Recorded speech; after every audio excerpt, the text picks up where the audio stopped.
Whatever may be said in praise of poverty, the fact remains that it is not possible to live a really complete or successful life unless one is rich.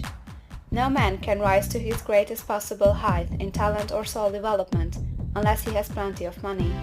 For to unfold the soul and to develop talent, he must have many things to use, and he cannot have these things unless he has money to buy them with. A man develops in mind, soul, and body by making use of things, and society is so organized that man must have money in order to become the possessor of things. Therefore, the basis of all advancement for man must be the science of getting rich.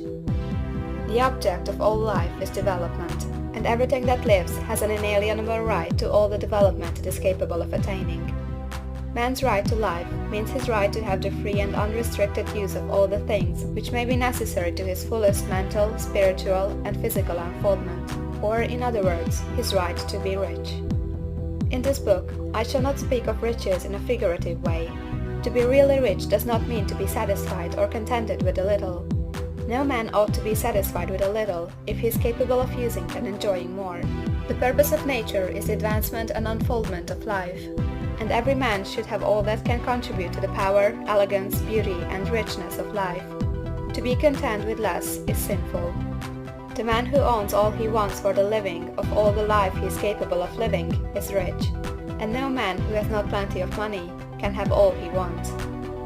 Life has advanced so far, and become so complex, that even the most ordinary man or woman requires a great amount of wealth in order to live in a manner that even approaches completeness.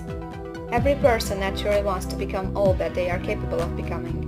This desire to realize innate possibilities is inherent in human nature. We cannot help wanting to be all that we can be. Success in life is becoming what you want to be.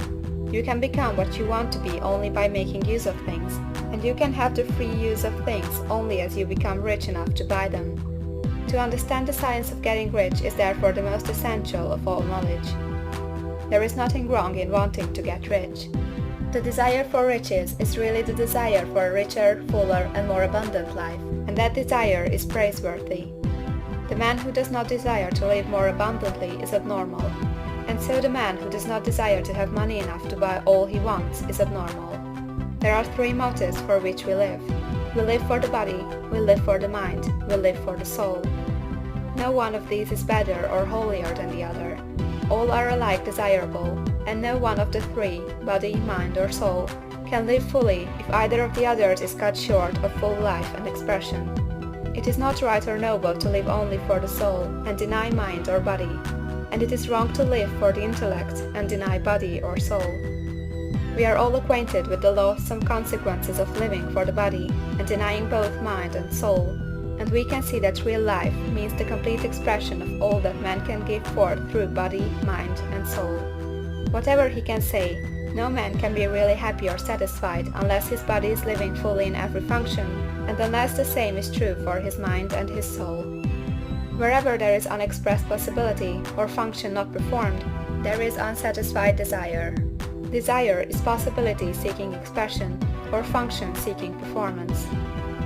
Man cannot live fully in body without good food, comfortable clothing, and warm shelter, and without freedom from excessive toil.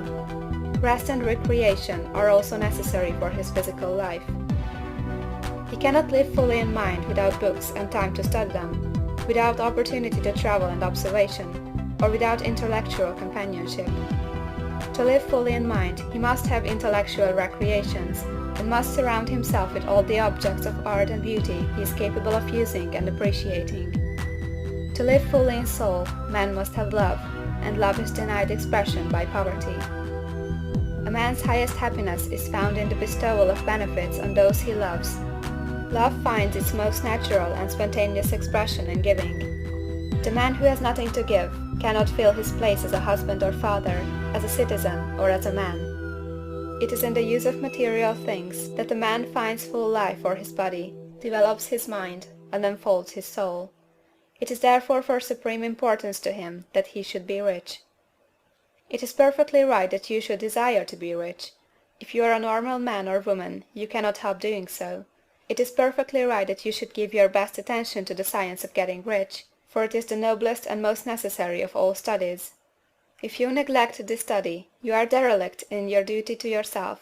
to God and humanity; for you can render to God and humanity no greater service than to make the most of yourself.